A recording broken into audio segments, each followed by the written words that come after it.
do'stlik ramzi stellasi O'zbekiston qo'shni davlatlarimiz Qirg'iziston, Tojikiston davlatlarini ham uchala davlatda bitta nuqtada joylashgan chegara hududida qurildi.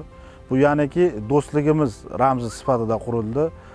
Bu stellamizda qurilishidan maqsad o'sha qo'shnichilik bo'ladigan oqibatlarimiz bo'ladigan munosabatlarda ramzi sifatida qurilgan.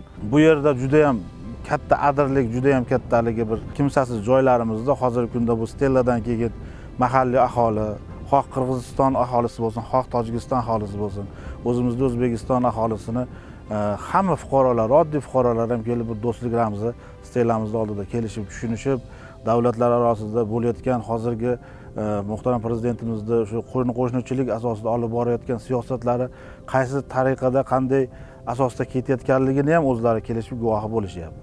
Bu do'stlik stellamiz juda ham qisqa fursatda bitirildi.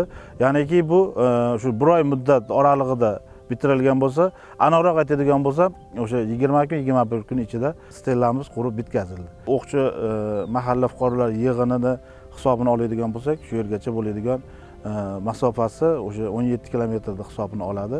Undan tashqari shu atrofdagi har bitta o'sha Andijon, Namangandan ham fuqarolarimiz buni ko'rgani ham kelishyapti. Shunaqangi bir chiroyli do'stlik ramzi sifatida qurilgan stellamiz.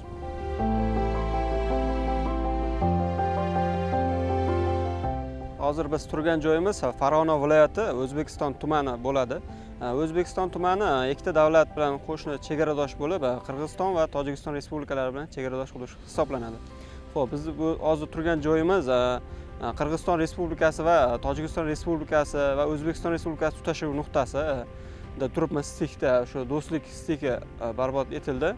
Xo'p, bu yerda hozir uchta davlat o'rtasidagi shu chegaralar bo'yicha muammoli joylar hal bo'lganligi sababli do'stlik stellasi qurib o'tkazildi. O'zbekiston tumani Qirg'iziston Respublikasi Batken tumani bilan chegaradosh va Tojikiston Respublikasi Sfara tumani bilan chegaradosh hisoblanadi. Biz chegara hududimiz 39,2 kilometr tashkil etadi. Hozirda shu yerda stikda bo'lgan uchta davlatda chegara hududi aniqlanib va uchta davlat kelishuvi imzolandi. O'zbekiston tumani Qirg'iziston Respublikasi bilan 13,6 kilometr chegaradosh hisoblanadi.